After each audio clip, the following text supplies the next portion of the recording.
ನಮಸ್ಕಾರ ಸರ್. ತಮಗೆ ಸುಗಂಧ ಟಿವಿ ವಾಹಿನಿಗೆ ತಮಗೆ ಸ್ವಾಗತವನ್ನು ಬಯಸ್ತೀವಿ. ಮೊದಲನೇದಾಗಿ ಹೇಳ್ತಕ್ಕಂಥ ಸಂದರ್ಭದಲ್ಲಿ ನಾವು ನಿಮ್ಮನ್ನು ಪರಿಚಯ ಮಾಡಿಕೊಡ್ತಕ್ಕಂಥ ನಿಟ್ಟಿನಲ್ಲಿ ಹೇಳೋದಾಗಿದ್ದಲ್ಲಿ doctor B R Ambedkar Suvarna Karnataka ಕಾರ್ಮಿಕ ವೇದಿಕೆ ಅಂತಕ್ಕಂಥ ಸಂಸ್ಥಾಪಕ ಮತ್ತು ರಾಜ್ಯಾಧ್ಯಕ್ಷರು ತಾವಾಗಿದ್ರಿ. ಸೊ ನಾನು ಹೇಳ್ತಕ್ಕಂಥದ್ದಲ್ಲ, ನಿಮ್ಮ ಒಂದು ಸ್ವಪರಿಚಯನ ನಮ್ಮ ವೀಕ್ಷಕರಿಗೆ ಮೊದಲನೇದಾಗಿ ತಾವೇ ತಿಳಿಸ್ಕೊಡ್ತಕ್ಕಂಥದ್ದು. ಸಮಸ್ತ ವೀಕ್ಷಕರಿಗೂ ಎಸ್ ಮಂಜುನಾಥ್ ಮಾಡುವ ನಮಸ್ಕಾರಗಳು. Doctor B R Ambedkar Suvarna Karnataka ಕಾರ್ಮಿಕರ ವೇದಿಕೆಯಿಂದ. ಸೊ ಈ ವೇದಿಕೆ ಒಂದಿರೋದೇ ಸರ್ವರಿಗೂ ಸೂರು ಸಮಾನತ್ವ ಅಂತ ಈ ನನ್ನ ಮುಖ್ಯ ಉದ್ದೇಶ. ಯಾಕೆಂದರೆ ನಾನು ಬಾಡಿಗೆದಾರನಾಗಿ ಈ ಕರ್ನಾಟಕ ರಾಜ್ಯದಲ್ಲಿ ನಾನು ಹುಟ್ಟಿದ್ರು ಕೂಡ ಇಲ್ಲಿ ನನಗೆ ಬಾಡಿಗೆದಾರನ ಪಟ್ಟ ಕಟ್ಟಿ ಬಾಡಿಗೆ ಮನೆಗಳಲ್ಲಿ ಮಾಡಬಾರ್ದು ವನವಾಸ ಮಾಡಿರುವಂಥ ನೋವು ನನ್ನ ಎದೆಯಲ್ಲಿ ಇನ್ನೂ ಕಾಣ್ತಾ ಇದೆ. ಸೊ ಅದನ್ನೇ ನನ್ನ ಮನದಾಳದಲ್ಲಿ ಇಟ್ಕೊಂಡು ಈ ಅಂಬೇಡ್ಕರ್, ನಮ್ಮ ಬಾಬಾ ಸಾಹೇಬ್ ಅಂಬೇಡ್ಕರ್ ಅವರ ಹೆಸರನ್ನಿಟ್ಟು ಕಾರ್ಮಿಕರ ಮೇಲೆ ಒಂದು ಹೆಸರನ್ನ ಅಂಬೇಡ್ಕರ್ ಅವ್ರನ್ನ ಇಟ್ಟು ಮಾಡಿದಂಥ ಒಂದು ವೇದಿಕೆ. ಸೊ ಒಂದು ಕಡೆ ಕಾರ್ಮಿಕರು ತಗೊಳ್ತೀವಿ, ಇನ್ನೊಂದು ಕಡೆ ನಮ್ಮ ವಸತಿಹೀನರು ಅಂದರೆ ಏನು ಬಡವ ಯಾರಿದ್ದಾರೆ ಅವರಿಗೆ ಸರ್ವರಿಗೂ ಸೂರು ಸಿಗಲೇಬೇಕು ಅನ್ನೋದೇ ನನ್ನ ಮುಖ್ಯ ಉದ್ದೇಶ. ಸೊ ಇವತ್ತು ನಗರ ಬಿಡ್ತಾ ಇಲ್ಲ, ಗ್ರಾಮ ಬಿಡ್ತಾ ಇಲ್ಲ, ಜಿಲ್ಲೆ ಬಿಡ್ತಾ ಇಲ್ಲ, ತಾಲೂಕು ಬಿಡ್ತಾ ಇಲ್ಲ, ಯಾವುದು ಬಿಡ್ತಾ ಇಲ್ಲ, ಎಲ್ಲತ್ರಲ್ಲೂ ಇವತ್ತು ಮನೆ ಸಿಗಲೇಬೇಕನ್ನೋ ಹಠ ಛಲದಿಂದ ಹೊರಡ್ತಾ ಇದ್ದೀನಿ. ಈಗ ಹತ್ರ 1,000 ಜನಕ್ಕೆ ಮನೆಗಳು ಬಿಡುಗಡೆನೂ ಮಾಡಿಸಿದ್ದೀವಿ. ಸೊ ಇನ್ನೊಂದು ವಾರದೊಳಗಡೆ ಇನ್ನೂ ಒಂದು 500-600 ಮನೆಗಳು ಬರೋದಕ್ಕೆ ಗೌರ್ಮೆಂಟ್ ಅನೌನ್ಸ್ಮೆಂಟ್ ಆಗಿದೆ. ಸೊ ನಿಮ್ಮ ಪ್ರಯತ್ನ ತುಂಬ ಒಳ್ಳೆಯ ಪ್ರಯತ್ನ. ಅದಕ್ಕಿಂತ ಮುಂಚಿತವಾಗಿ ತಮ್ಮ ಒಂದು ಹೋರಾಟದ ಕ್ಷಣಗಳು ಮೊದಲನೇದಾಗಿ ಯಾವ ಹಂತದಿಂದ ಪ್ರಾರಂಭವಾಯಿತು, ಏನಕ್ಕೋಸ್ಕರ ಈ ಹೋರಾಟ ಮಾಡಲೇಬೇಕು ಅಂತಕ್ಕಂಥದ್ದು ಪ್ರೇರಣೆಗೆ ತಮ್ಮ ಗುರುಗಳು ಅಂತಂದರೆ ಯಾರನ್ನು ಈ ಕ್ಷಣದಲ್ಲಿ ನೆನೆಸ್ಕೊಳ್ಬಹುದು? ಈ ಸಂಘದಲ್ಲಿ ನೆನೆಸ್ಬೇಕಂತಂದರೆ ನಮ್ಮ ಹೋರಾಟಗಾರರಾದ ಕೊಳ್ಳಿಗೌಡರು ಕಾರ್ಮಿಕರ ವೇದಿಕೆ ಅಂತೂ ಇನ್ನೊಂದಿದೆ, ಕರ್ನಾಟಕ ಕಾರ್ಮಿಕರ ರಕ್ಷಣಾ ವೇದಿಕೆ ಅಂತ ಒಂದಿದೆ. ಅದರಲ್ಲಿ ಏನು ಅಂತಂದರೆ ಮುರಳೀಗೌಡರು ಅನ್ನೋರು ಇದ್ದರು. ಅವರು ಸಂಘಟನೆನ ಕಟ್ತಾ ಇರೋಂಥ ಸಮಯದಲ್ಲಿ ನಮಗೆ ಈ ಸಂಘಟನೆ ಬಗ್ಗೆ ಮಾಹಿತಿನೇ ಇರಲಿಲ್ಲ. ಆವಾಗ ನಾವು ಇದರಿಂದ ಏನೋ ಲಾಭ ಸಿಗ್ಬೋದ ಬಡವ್ರಿಗೆ ಸಿಗಬೇಕಾಯಿತು, ಸಿಗುತ್ತೆ ಅನ್ನೋ ಭಾವನೆಯಿಂದನೂ ಹೊಳಗೆ ಬಂದೋ. ಸೊ ಅಲ್ಲಿ ನೋಡಿದ್ರೆ ಅದು 0 ಆಗೋಯ್ತು. ಸೊ ಸಾವಿರಾರು ಜನ ನಮ್ಮನ್ನು ನಂಬಿಕೊಂಡು ಆ ಸಂಘಟನೆಗೆ ಒಳಗಡೆ ಎಂಟ್ರಿ ಆಗೋದ್ರು. ಅಲ್ಲಿ ಎಂಟ್ರಿ ಆದಾಗ ಅವ್ರಿಗೇನಾಯಿತು, ಅವ್ರು ಸ್ಪಂದನೆ ಮಾಡಿಲ್ಲ, ಬಡವರಿಗೆ ಒಂದು ಸರಿಯಾದ ರೂಪ ಕೊಟ್ಟಿಲ್ಲ. ಆವಾಗ ನಾನೇನು ಮಾಡಿದೆ, ಅಂದರೆ ಸಾವಿರಾರು ರೂಪಾಯಿ ಇನ್ವೆಸ್ಟ್ಮೆಂಟ್ ಆಗೋಯ್ತು.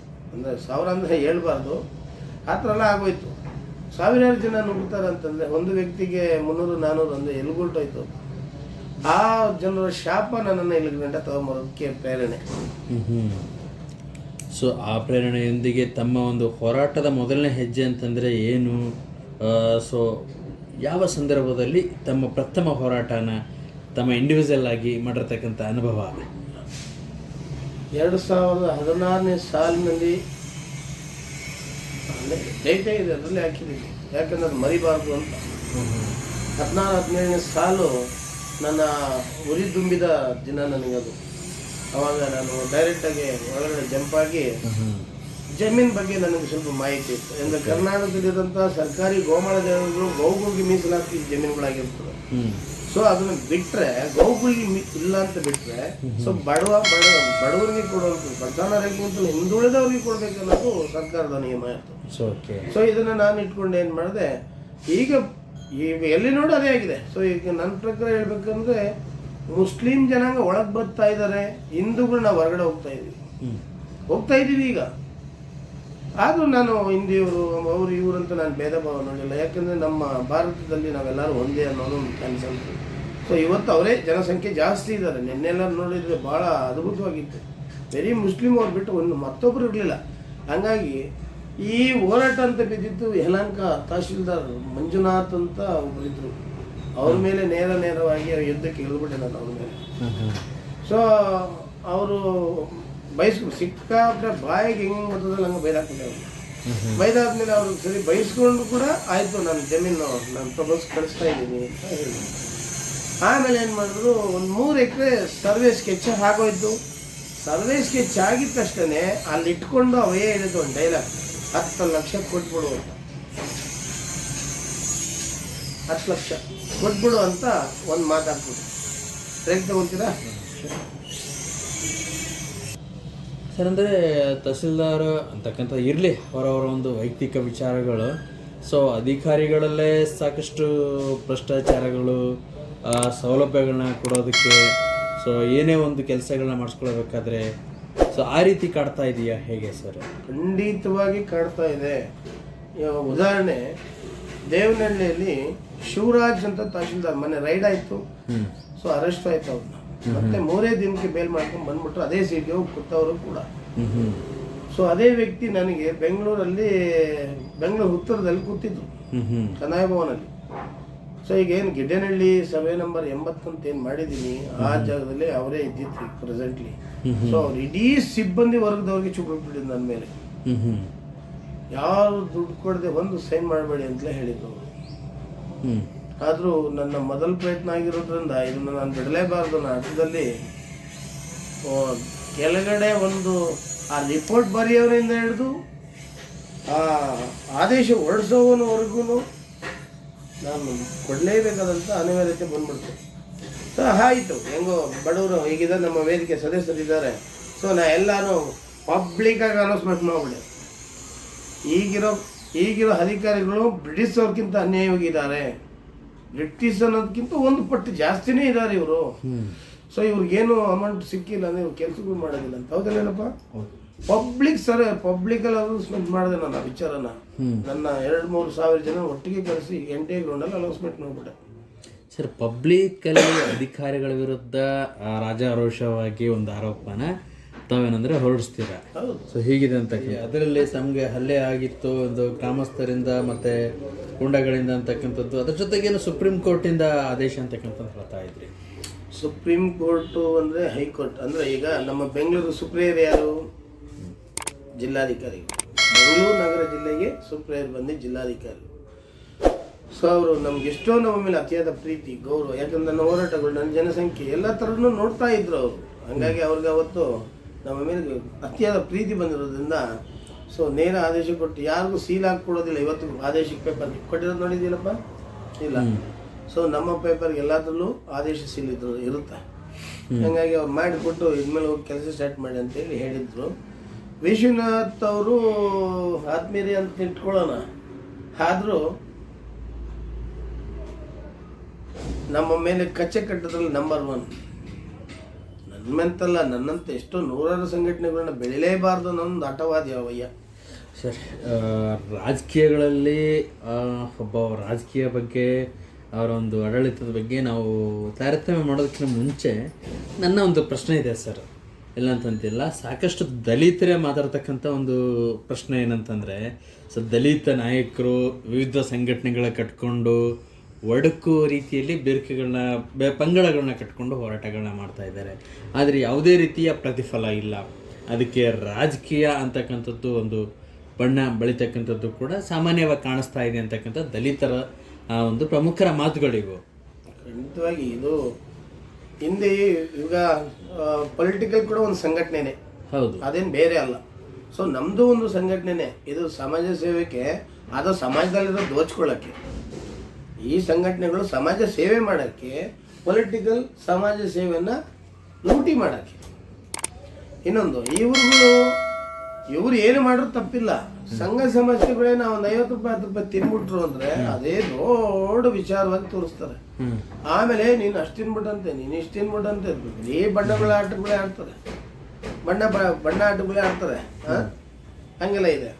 ಸೊ ಅವಾಗ ನಮಗೇನು ಅನ್ನಿಸುತ್ತೆ, ಇವ್ರು ಕೋಟಿಗಳು ಯಾವುದು ಕಾಪಿ ಬೋರ್ಡ್ ವಿಶ್ವೇಶ್ವರ ಟವರಿಂದ ಹಿಡಿದು ವಿಧಾನಸೌಧ 343 ಕೊಠಡಿಗಳ ಒಳಗೂ ಕೂಡ ಈಗಲೂ ಕಾರುಗಳಿಗೆ ಸೂಟ್ಕೇಸ್ಗಳು ಚೇಂಜ್ ಆಗ್ತಾ ಇರೋದು ನಮ್ಮ ಕಣ್ಣು ಮುಂದೆ ಇರುವಂಥ ದೃಶ್ಯ.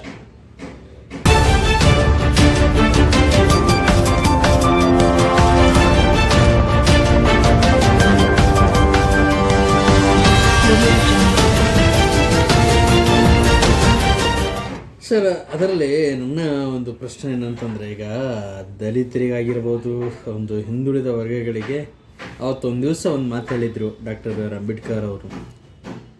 ಸೊ ಹೋರಾಟದ ಅಸ್ತ್ರ ಇವೆಲ್ಲದಕ್ಕೂ ಕೂಡ ಶಿಕ್ಷಣ ಬೇಕು, ಶಿಕ್ಷಣ ಜೊತೆಗೆ ರಾಜಕೀಯ ಶಕ್ತಿ ಕೂಡ ಬೇಕು ಅಂತಕ್ಕಂಥದ್ದು. ಅದನ್ನ ಎಷ್ಟು ಪ್ರಮಾಣದಲ್ಲಿ ಬಳಸ್ಕೊಂಡು ಇವತ್ತು ಹೋರಾಟಗಳನ್ನ ಮಾಡ್ತಾ ಇದ್ದಾರೆ, ಆ ಒಂದು ರಾಜಕೀಯ ಅಂತಕ್ಕಂಥದ್ದು ಯಾವ ಕಡೆ ನಡೀತಾ ಇದೆ? ನೀವು ಹೇಳೋದು ಒಪ್ಕೊಳ್ಳೋಣ, ಸಾಹೇಬ್ರು ಹೇಳಿದ್ದು ಒಪ್ಕೊಳ್ಳೋಣ. ಇವತ್ತು ದುಡ್ಡಿದ್ದವನಿಗೆ ಮಾತ್ರ ಓಟು, ದುಡ್ಡೇ ಇಲ್ಲ ಅಂದ್ರೆ ಓಟಿಲ್ಲ. ಸಾಹೇಬ್ರು ಹೇಳಿದ್ರೆ ನಿಜಾನೇ, ನಾನು ಇಲ್ಲ ಅಂತ ಅವ್ರ ಮಾತು ಖಂಡಿಸಲ್ಲ. ಅವ್ರು ಸುಳ್ಳು ಹೇಳಿದ್ರೆ ಸತ್ಯ ಅಂತ ವಾದಿಸ್ಬಿಡ್ತೇನೆ ಬೇಕಾದ್ರೆ. ಯಾಕಂದ್ರೆ ಅವರು ನಮ್ಮ ಬಂಧು ಬಳಗಕ್ಕೆ ದೇವ್ರು. ಶ್ರೀರಾಮ ಎಲ್ಲೂ ಇದ್ದಾನಂತ ಯಾರಿಗೂ ಗೊತ್ತಿಲ್ಲ, ನಮ್ಮ ದೇವ್ರು ಎಲ್ಲಿದ್ದಾನಂತ ನಮ್ಮ ಜನ ತೋರಿಸ್ತಾರೆ. ಶ್ರೀರಾಮ ಎಲ್ಲಿದೆ ಅಂತ ಯಾರಿಗೂ ಗೊತ್ತಿಲ್ಲ, ನಮ್ಗೆ ಗೊತ್ತಿಲ್ಲ ಅಂತ ಹೇಳೋದು. ನಮ್ಮ ಅಂಬೇಡ್ಕರ್ ಎಲ್ಲಿದ್ದಾರೆ ಅಂತಂದ್ರೆ ಎದೆಲಿದ್ದಾರೆ ನೋಡಿ ಅಂತ ತೋರಿಸ್ತಾರೆ. ಅಂತ ನಮ್ಮ ನಾಯಕರಾಗಿರೋದ್ರಿಂದ ಅವ್ರು ಹೇಳೋ ಮಾತಿಗೆ ಏನು ನಾವು ಇದು ಮಾಡೋದಿಲ್ಲ. ಈಗೇನಂದ್ರೆ ಈ ಪೊಲಿಟಿಕಲ್ ಒಡನಾಟ ಬೇಕು ಅನ್ನೋದೇ ನಿಜಾನೇ. ನಾವು ಹೋದ್ರೆ ಎಷ್ಟು ಮಟ್ಟಕ್ಕೆ ನಮಗೆ ಸ್ಪಂದನೆ ಇದೆ, ಅದೆಲ್ಲ ಸುಳ್ಳು. ಒಂದು ವೇಳೆ ನಾವೇ ಒಳಗಡೆ ಎಂಟ್ರಿ ಆಗ್ತೀವಂದ್ರೆ ದಲಿತರು ಅನ್ನೋ ಅಕ್ಷರನಿಟ್ಟೆ ನಮ್ಮನ್ನ ಕಡೆ ಕಾಣಿಸ್ಬಿಡ್ತಾರೆ. ಈಗೇನು ನಮ್ಮ ಸಾಹೇಬ್ರು ಒಂದ್ಸರಿ ಎಲೆಕ್ಷನ್ ನಿಂತ್ಕೊಂಡ್ರು, ಯಾಕೆ ಸೋಲಿಸ್ತಾರೆ ಅವ್ರನ್ನ? ಯಾಕೆ ಅವ್ರ ಮಹಾನಾಯಕರಲ್ವಾ? ಎಲ್ಲಿ ಇಡೀ ಸಮಾಜಕ್ಕೆ ಒಳ್ಳೆ ಉತ್ತಮವಾದ ಸೇವೆ ಮಾಡಿದವರಲ್ವಾ? ಇವತ್ತು ಅವ್ರ ಹೆಸರಲ್ಲೇ ತಾನೇ ಸಂವಿಧಾನವೇ ನಡೀತಾ ಇದೆ. ಸರ್, ಚುನಾವಣೆ ವಿಚಾರಕ್ಕೆ ಬರೋದಕ್ಕಿಂತ ಮುಂಚೆ ಇನ್ನೊಂದು ನನ್ನೊಂದು ಪ್ರಶ್ನೆ ಏನಪ್ಪ ಅಂತಂದರೆ, ದಲಿತ ಕಾರ್ಮಿಕರು ಆಗಿರ್ಬೋದು, ದಲಿತ ಜನಾಂಗ ಆಗಿರ್ಬೋದು, ಸೊ ಉನ್ನತ ಹುದ್ದೆಗೆ ಸಾಕಷ್ಟು ಪ್ರಯತ್ನ ಪಡುವಲ್ಲಿ ವಿಫಲತೆನ ಹೇಗೆ? ಸೊ ಸ್ವಚ್ಛತೆ ಕಾರ್ಯಕ್ರಮ ಮತ್ತು ಈಗ ಸಣ್ಣ ಮಟ್ಟದ ಹುದ್ದೆಗಳನ್ನೇ ಸ್ವೀಕರಿಸ್ತಕ್ಕಂಥ ಇದಕ್ಕೆ ಪ್ರಯತ್ನನ ಹೇಗೆ? ನಮ್ಮವರು ಹಠವಾದಿಗಳು, ನಮ್ಮ ಜನಾಂಗನೇ ಹಠವಾದಿಗಳು, ಅದರಲ್ಲಿ ಎರಡು ಮಾತಿಲ್ಲ. ಅವ್ರನ್ನ ಇವ್ರು ಯಾರು ಬದುಕಕ್ಕೆ ಬಿಡ್ತಾ ಇಲ್ಲ. ಉನ್ನತ ಶಿಕ್ಷಣ ಬೇಕು ಅಂತ ಇವತ್ತು ಆಟ ಆಡ್ತಿದ್ವಿ. ಇಲ್ಲಿ ಈಗಲೂ ಹೇಳ್ಬೇಕಂದ್ರೆ ಸ್ವಲ್ಪ ನಾವು ಎಚ್ಚೆತ್ಕೊಂಡಿದ್ದೀವಿ, ನಮ್ಮ ಜನಾಂಗ ಸ್ವಲ್ಪ ಎಚ್ಚೆತ್ಕೊಂಡಿದ್ದೀವಿ. ಸೊ ಇವತ್ತು ಪ್ರಜ್ಞಾವಂತರಾಗಿದ್ದೀವಿ ನಾವು. ಯಾವ ವರ್ಗ ಹೇಗಿದ್ದೀವಿ ನನಗೆ ಗೊತ್ತಿಲ್ಲ, ನನ್ನ ವರ್ಗ ಮಾತ್ರ ಈಗ ಒಂದು ಸ್ವಲ್ಪ ಪ್ರಜ್ಞಾವಂತರಾಗಿ ಚರ್ಚೆಗಾರರಾಗಿ ಚರ್ಚೆ ಮಾಡೋದಕ್ಕೆ ಉನ್ನತ ಹೆಜ್ಜೆ ಇಟ್ಕೊಂಡು ಬಂದಿರೋಂಥವ್ರು ನನ್ನ ಜನಾಂಗ ಆಗಿದೆ. ಸರ್, ಮೀಸಲಾತಿಗಳಲ್ಲಿ ಎಷ್ಟು ಪ್ರಮಾಣದಲ್ಲಿ ಇವತ್ತು ಮೀಸಲಾತಿಯ ಒಂದು ಆ ಮೀಸಲಾತಿ ಬಗ್ಗೆ ಉಪಯೋಗಗಳನ್ನ ದಲಿತರು ಪಡ್ಕೊಂಡಿದ್ದಾರೆ ಅಂತಕ್ಕಂಥದ್ದು ಹೇಳ್ಬೋದು. ಇನ್ನೂ ಪಡ್ಕೊಳ್ಬೇಕಾಗಿದೆ ಅಂತಕ್ಕಂಥದ್ದು ಏನಾದರೂ ಇದೆಯಾ, ಹೇಗೆ? ನೋಡಿ, ಮೊನ್ನೆ 27% ದಲಿತ ವರ್ಗಕ್ಕೆ 27% ನಮ್ಮ ಸರ್ಕಾರ ಮೀಸಲಾತಿ ಇಟ್ಟಿತ್ತು. ಸೊ ಮೊನ್ನೆ ಬಸವರಾಜ ಬೊಮ್ಮಾಯಿ ಅವ್ರು ಏನು ಮಾಡಿದ್ರು, ಅದನ್ನ ಕಿತ್ಕೊಂಡ್ರು. ಈಗ ಇವ್ರು ನಮ್ಮ ಸಿದ್ದರಾಮಯ್ಯ ಅವ್ರು ಏನು ಮಾಡ್ತಾರೆ ನನಗೆ ಇನ್ನೂ ಮಾಹಿತಿ ಇಲ್ಲ. ಸೊ ಅದನ್ನ ಕಿತ್ಕೊಂಡು ಅಲ್ಪಸಂಖ್ಯಾತರಿಗೂ ಇದರಲ್ಲೆಲ್ಲ ಹಾಕ್ಬಿಡಿ, ಎಲ್ಲ ಹಂಚಿ 17% ಕೊಡಿ, 13% ಕೊಡಿ ಅಂತ ಸ್ಟಾರ್ಟ್ ಮಾಡಿದ್ರು. ಆದರೆ ಯಾಕೆ ನಮ್ಮೊಂದು ಒಂದೇ ವರ್ಗನೇ ಇವ್ರಿಗೆ ಕಣ್ಣಿಗೆ ಕಾಣ್ತಾ ಇದೆಯಾ? ನಮ್ದು ಒಂದೇ ವರ್ಗನೇ ಇವ್ರಿಗೆ ಕಣ್ಣಿಗೆ ಕಾಣ್ತಾ ಇದೆಯಾ? ಎಷ್ಟು ಕೋಟಿ ಪಂಗಡಗಳಿದೆ ಇಲ್ಲಿ, ಯಾಕೆ ಅದರಲ್ಲೆಲ್ಲ ಇವ್ರು ಕೈ ಇಡಲ್ಲ? ಸೊ ಇಲ್ಲಿ ಕಾಣೋದು ನಾವು ಯಾರು? ಅಲ್ಪಸಂಖ್ಯಾತರು, ದಲಿತರು, ಇದ್ಬಿಡಿ, ಇನ್ನು ಮಿಕ್ದವರೆಲ್ಲ ಬೇರೆ ಬೇರೆ ಆಗುತ್ತೆ. ಸೊ ನಾವಿಬ್ಬರೇ ಇವ್ರಿಗೆ ಕಣ್ಣಿಗೆ ಕಾಣ್ತಾರೋದು. ಸೊ ಅಲ್ಪಸಂಖ್ಯಾತರು 40% ಅಂದರೆ ನಮ್ದು 70% ಇದ್ದೀವಿ ನಾವು. ಸೊ ಇವೆರಡು ಲೆಕ್ಕ ಹಾಕೊಂಡ್ರೆ ಎಷ್ಟಿದ್ದು? 110 ಆಯ್ತು ಪರ್ಸೆಂಟೇಜ್ ಬಂದರೆ. ಇನ್ನು ಮಿಕ್ಕಿದ ವರ್ಗಗಳು ತಗೊಂಡ್ರೆ 0. ಅಮ್ಮಮ್ಮ ಅಂದ್ರೆ 26-27% ಒಳಗಡೆನೆ ಇರುತ್ತೆ. ಸೊ ಹಾಗೆ ನಮ್ಮನ್ನೇ ಟಾರ್ಗೆಟ್ ಮಾಡಿ ನಮ್ಗೆ ಕೊಟ್ಟಂಗೆ ಕೊಟ್ಬಿಟ್ಟ ನೋಡಿ ಅಂತ ತೋರಿಸ್ಬಿಡ್ತಾರೆ. ಮೀಡಿಯಾಗಳೆಲ್ಲ ಹಾಕಿ ಎಲ್ಲ ಅನೌನ್ಸ್ಮೆಂಟ್ ಮಾಡಿ ಇಷ್ಟು ಮೀಸಲಾತಿ ಕೊಟ್ಬಿಡಿ, ತಗೊಳ್ಳಿ ಅಂತ. ಆದರೆ ಅಲ್ಲಿ ಕೊಡೋದೊಂದು, ಇಲ್ಲಿರೋ ಹೆಮ್ಮೆಲೆಗಳು ಬಳ್ಕೊಳ್ಳೋದೊಂದು. ಸೊ ಅಲ್ಲಿ ಬಿಟ್ಟು ಅಂತ ತೋರಿಸ್ತಾರೆ ಅಷ್ಟೇ, ಇಲ್ಲಿ ಕಿತ್ಕೊಂತ ಇರ್ತಾರೆ.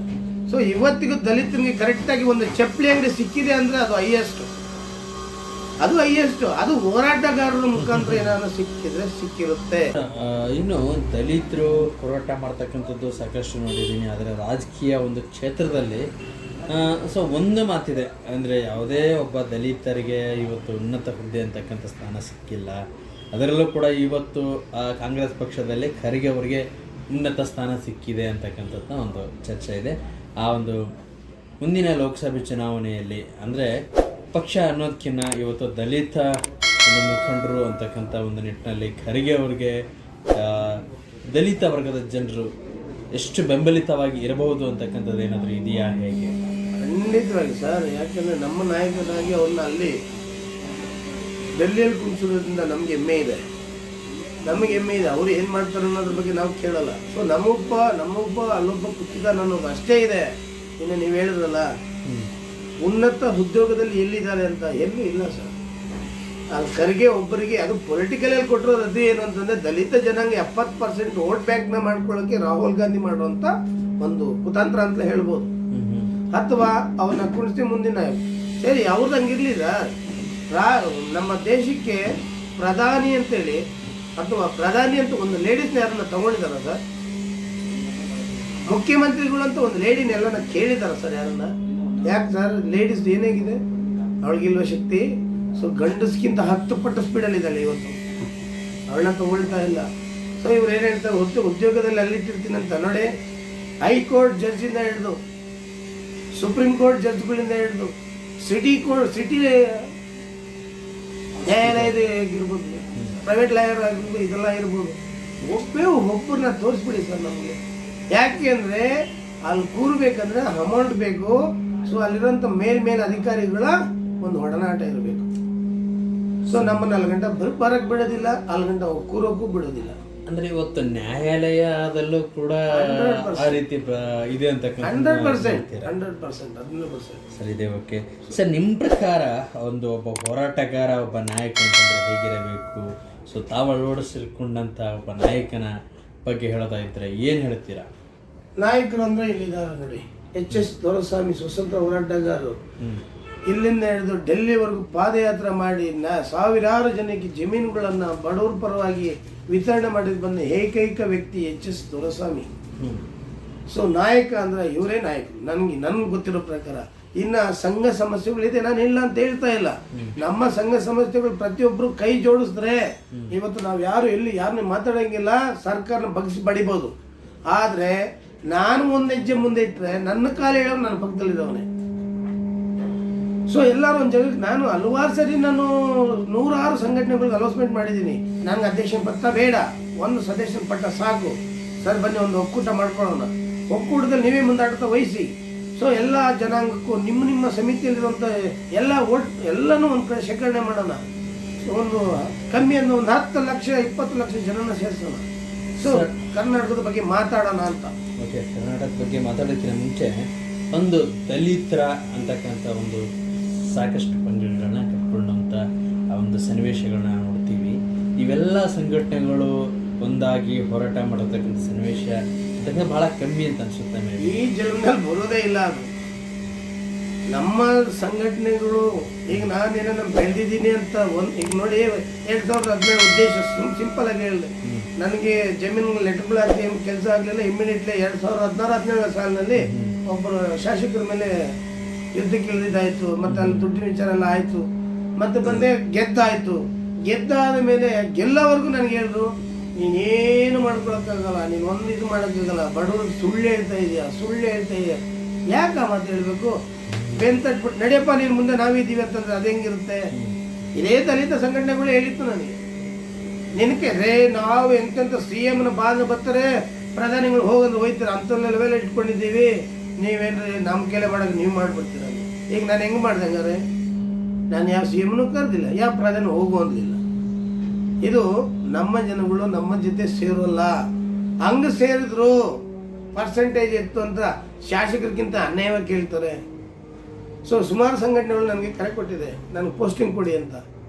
ಬೇಡ ಸ್ವಾಮಿ, ನಿಮ್ಮ ಸಮಾಚಾರ ನನಗೆ ಸಾಕು. ನನ್ನ ನಾಯಕರಿದ್ದಾರೆ, ನನ್ನ ಲೀಡರ್ಗಳಿದ್ದಾರೆ, ಸೊ ಪ್ರಜ್ಞಾವಂತರಾಗಿದ್ದಾರೆ ನನ್ನ ಹುಡುಗರು. ನನ್ನ ಸುಮಾರು 900 ಜನ ಲೀಡರ್ಸ್ ಇದ್ದಾರೆ, ಅವರು ಸಹ ಪ್ರಜ್ಞಾವಂತರಾಗಿದ್ದಾರೆ. ಅವ್ರ ಕೆಲಸ ಅವ್ರು ಏನು ಬೇಕು ಮಾಡಿ. ಎಷ್ಟು ಜನಸಂಖ್ಯೆ ಇದೆ ಸರ್ ನಿಮ್ಮ ಒಂದು ಸಂಘಟನೆ? 1,36,000 ಜನ ಈಗ ಪ್ರೆಸೆಂಟ್ಲಿ. ಇನ್ನೊಂದು 2-3 ತಿಂಗಳಲ್ಲಿ ಮಿನಿಮಮ್ 2.5 ಲಕ್ಷ ದಾಟ್ಬಿಡುತ್ತೆ. ಸೊ ಓಕೆ, ಎಲ್ಲ ಒಂದು ನಾಯಕರಿಗೂ ಜೊತೆಗೆ ಯುವ ಜನತೆಗೆ ನಿಮ್ಮ ಸಂದೇಶ ಏನು ಕೊಡೋಕೆ ಇಷ್ಟಪಡ್ತೀರಾ? ಪ್ರತಿಯೊಬ್ಬರಿಗೆ ಹೇಳೋದಷ್ಟೇ, ನಾವು ಹುಟ್ಟೋದು 3 ದಿನ, ಸಾವು 2 ಕ್ಷಣ. ಒಟ್ಟು ಒಂದೇ ದಿನ ಆದರೂ ನಾವು ಹೋಗೋದು ಒಂದೇ ಕ್ಷಣ. ಸೊ ನಮಗೆ ಬದುಕಿದ್ದು ಸತ್ಯವೇ ಅಲ್ಲ. ಈ ಸಮಾಜದಲ್ಲಿ ನಮ್ಮದೇನಾದರೂ ಒಂದು ಗುರುತಿರಬೇಕು. ಈ ದೇಶದಲ್ಲಿ ನಮ್ಮ ಜನಾಂಗಕ್ಕೆ, ಸೊ ನನ್ನ ಜನಾಂಗಕ್ಕೆ ಮಾಡ್ರಿ ಅಂತ ನಾನು ಹೇಳಕ್ಕೆ ಬರಲ್ಲ, ಅವ್ರವ್ರ ಜನಾಂಗಕ್ಕೆ ಮಾಡ್ಕೊಳ್ಳಿ. ಸೊ ಸರ್ಕಾರ ಭಾಳ ಬ್ರಿಟಿಷರ್ಕಿಂತ ಅನ್ಯಾಯವಾಗಿ ಮುಂದಕ್ಕೆ ಹೋಗ್ತಾ ಇದೆ. ಇದನ್ನೆಲ್ಲ ಕತ್ತರಿಸಾಕಬೇಕು, ಇವನ್ನೆಲ್ಲ ತೆಗಿಬೇಕು. ನ್ಯಾಯ ಹೇಳುವಂಥ ಸ್ಥಾನದಲ್ಲೂ ವಿಧಾನಸಭೆಯಲ್ಲಿ ಕೂರಬೇಕಂದ್ರೆ ಬಡವನಿಗೆ ನ್ಯಾಯ ಸಿಗಬೇಕು. ಈಗ ಸಿಂಗಾಪುರ್ ಆಗಿರಲಿ, ಅಮೇರಿಕಲ್ಲೆಲ್ಲ ಆಗಿರಲಿ, ಬಾತ್ರೂಮ್ ತೊಳೆಯೋನು ಕೂಡ ಕಾರಲ್ಲಿ ಹೋಗ್ತಾ ಇದ್ದಾನೆ. ನಮ್ಮ ಇಲ್ಲಿ 7 ಅಮೇರಿಕಗಳಿಗೆ ಸಮ, 14 ಜಪಾನಿಗೆ ಸಮ ನಮ್ಮ ದೇಶ. ಸೊ ಇಲ್ಲಿ ಮಾತ್ರ ನಾವು ಈಗ ಇನ್ನೂ ಅನ್ನಕ್ಕೆ ಒದ್ದಾಡ್ತಾ ಇದ್ದೀವಿ. ಭಿಕ್ಷೆ ಕೊಡೋ ಹತ್ರ ಇಂದಿರಾ ಕ್ಯಾಂಟೀನ್ ಒಂದು 10 ರೂಪಾಯಿದು ಮಾಡಿಕ್ಕಿದ್ದಾನೆ. ಯಾಕೆ ಬೇಕು ಇವೆಲ್ಲ? ದುಡೀರಿ ಅಂತೇಳಿ ದುಡಿಯೋಕೆ ಬಿಡಬೇಕು, ದುಡಿಯೋದಕ್ಕೆ ಕೆಲಸ ಕೊಡಬೇಕು. ಈಗ 5 ಗ್ಯಾರಂಟಿ 6 ಗ್ಯಾರಂಟಿ ಅಂತ ಕೊಡ್ತಾ ಇದ್ದಾರೆ. ಈ ಗ್ಯಾರಂಟಿಗಳು ತೆಗೆದು ಬಿಸಾಕ್ಬಿಟ್ಟು ಪ್ರತಿ ಮನೆಗೂ ನಾನು ಒಂದು ಉದ್ಯೋಗ ಕೊಡ್ತಾ ಇದ್ದೀನಿ ಬರ್ರಪ್ಪ ಅಂತ ಈಚೆ ಅಂತಂದ್ರೆ ಇವೆಲ್ಲ ಗ್ಯಾರಂಟಿ ಬೇಕಾಗಿತ್ತಾ? 7 ಕೋಟಿ ಜನದಲ್ಲಿ 1.5 ಕೋಟಿ ಜನ ಕೆಲಸ ಕೊಟ್ಬಿಟ್ಟಿದ್ರು. ಅವನು ದುಡಿಮೆ ಅವ್ನು ತಿಂತಾನ, ಅವನ ಹೆಂಡತಿ ಮಕ್ಕಳು ಅವ್ನು ಸಾಕೋತಾನ, ಎಲ್ಲ ಮುಗಿದೋಗಿತ್ತಲ್ಲ. ಈ ಕೋಟಿಗಳನ್ನ ಹಾಳು ಮಾಡ್ತಾರದು ಯಾಕೆ? ನನ್ನ ಹತ್ರ ಕಿತ್ಕೊಂಡು ನನ್ನ ಹೆಂಡತಿಗೆ 2,000 ಕೊಡ್ತಾರೆ ಯಾಕೆ? ನನ್ನ ಹತ್ರ ಕಿತ್ಕೊಂಡು 2,000 ಅಲ್ಲಿ ಯಾಕೆ ಕೊಡಬೇಕು?